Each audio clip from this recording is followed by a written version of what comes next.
John Stockton said that, and respect to John Stockton because he didn't really like throw shade.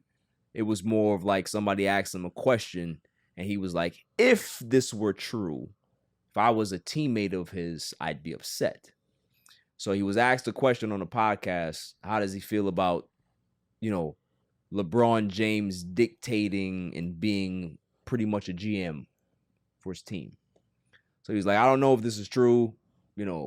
Could be rumor, could be innuendo, whatever it is. But if it is true, if I was his teammate, I'd be super upset because it's like I'm walking on eggshells. If I don't produce, it's possible that I'm gone.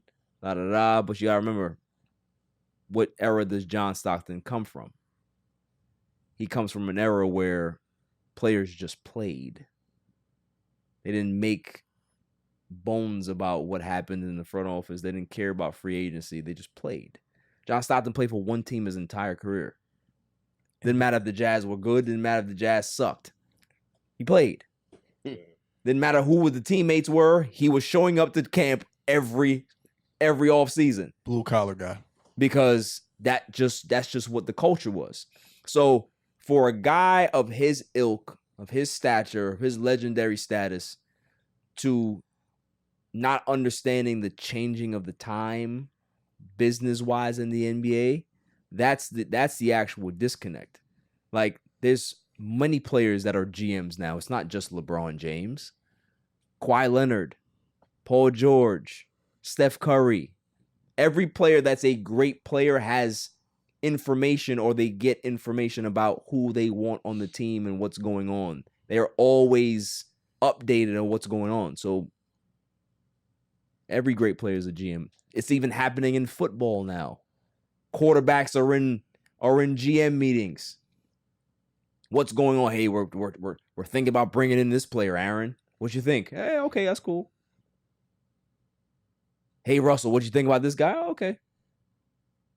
That's what it is now. The culture has completely shifted where the players have the power. I feel like that started with LeBron, though. Yes, he controlled in that. No, I'm gonna agree, but it also started with how you get control. And it started with Jordan. Because towards Jordan's last 3 or 4 years of his career, he was signing 1-year deals.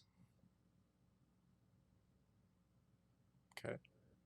Him signing 1-year deals controls the narrative. If you don't make this team a contender every year, I don't have to be here. That's controlling your narrative. Nobody wants to be the GM to lose Michael Jordan.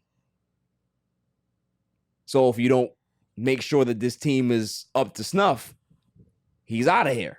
Right. He's either going to retire or go somewhere else, right? So there's always ways of gaining control. Kobe Bryant did it. Kobe Bryant said, listen, I want traded. Trade me off this damn team, and I'd like to go to Chicago. Rumor has it that they wanted to trade him to Detroit. He was going to be a Piston. Didn't happen. Wanted to go to Chicago. But he wanted all the young players to stay there. How are you going to get Kobe Bryant if you don't get back the young players? So the Lakers were like, well, I can't have that. But then what ends up happening? They have a conversation with him and say, okay, Kobe, if you're not happy, what do you want? This is what I want. Blah, blah, blah, blah, blah, blah. Okay, we'll go get you Pau Gasol, and the rest is history. So there's always levels of control in sports. Players always have a way to be able to gain control. So when I hear a guy like John Stockton talk, he just missed an era. That's all it was. Maybe 2.